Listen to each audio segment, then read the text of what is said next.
السلام علیکم ویورز۔ دگنی تنخواہ۔ کہتے ہیں ملک عرب کا ایک بادشاہ ایک دن دربار میں آیا تو اس نے اپنے ایک خدمت گار کے بارے میں حکم دیا کہ یہ جتنی تنخواہ لیتا ہے آج سے اسے اس سے دگنی تنخواہ دی جائے، کیونکہ ہم نے محسوس کیا ہے کہ یہ دلی شوق اور پوری محنت سے ہماری خدمت کرتا ہے، جبکہ اس کے ساتھیوں کا یہ حال ہے کہ وہ کام سے جی چراتے ہیں اور سارا وقت کھیل کود میں برباد کر دیتے ہیں۔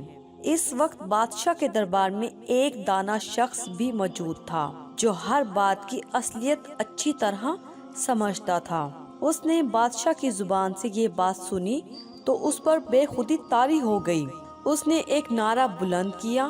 لوگوں نے پوچھا کہ اے شخص، تجھے کیا ہوا جو یوں بے خود ہو گیا؟ اس نے جواب دیا، میری یہ حالت یہ سوچ کر ہوئی کہ اللہ پاک بھی اپنے بندوں کے درجے اسی طرح مقرر کرتا ہے جس طرح ہمارے بادشاہ نے اپنے خدمتگاروں کے درجے مقرر کیے ہیں۔ جو اپنے کام میں مستعد تھا اسے ترقی دی، جو غافل اور کاہل تھے انہیں نظر انداز کر دیا۔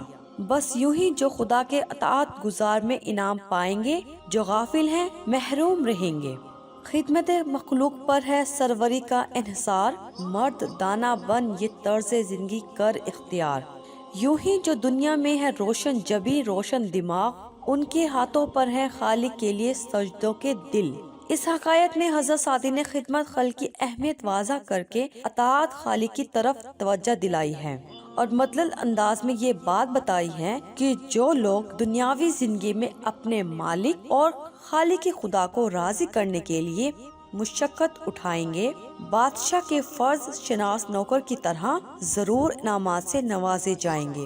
ہماری یہ پوسٹ اچھی لگے تو دوسروں کی بھلائی کے لیے ضرور شیئر کیجیے، لائک کیجیے اور ہمارے چینل کو ضرور سبسکرائب کیجیے۔ شکریہ۔